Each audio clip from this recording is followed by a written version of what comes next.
Izi ni zimwe mu nyoni zifite uburanga budasanzwe zibarizwa mu moko ndetse n'amabara menshi atandukanye. Gusa nubwo zaba zitandukanyije amabara ndetse n'amoko, ibyinshi mu bigize ubuzima n'imibereho yazo biba bijya gusa.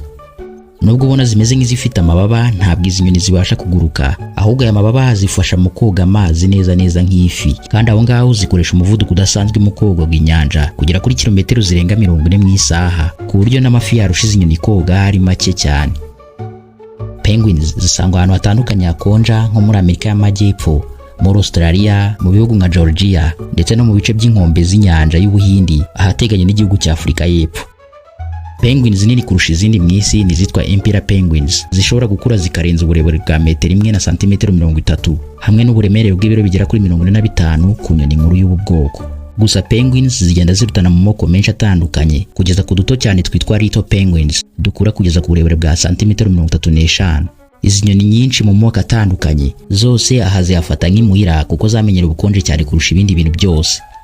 Mu mibereho yazo izi nyoni zirya udufi twose zibasha gutamira, aho zirya zikagwa ivutu, ibituma ziba mu nyoni za mbere zibyibuha kurusha izindi kuko ziba zifite ibinure byinshi muri zo, kandi zikabaho ziturije ahantu nk'aha hakonja cyane hataba ubushyuhe ngo butwike ibinure. Mu magambo meza, penguins ziba zifite ibiro byinshi ugereranyije n'uko zingana. Muri rusange izi nyoni ziba zishobora kubaho imyaka iri hagati ya 20 ndetse na 30, keretse iyo ziriwe na bya bifi binini cyangwa izindi migi zose zo mu nyanja. Ku isi yose bibarwa ko umuryango w'izi nyoni urimo izigera kuri miliyoni 100, kandi zimwe mu zifite umuryango mugari cyane ugereranyije n'izindi, kuko inyinshi mu nyamaswa zo ku isi ziri gukendera bitewe n'ibikorwa bitandukanye bya muntu, bituma n'ubundi izi nyoni nazo zisumbirijwe kubera yuko ihindagurika ry'ikirere ari ikibazo cy'ingutu ku buzima bwazo.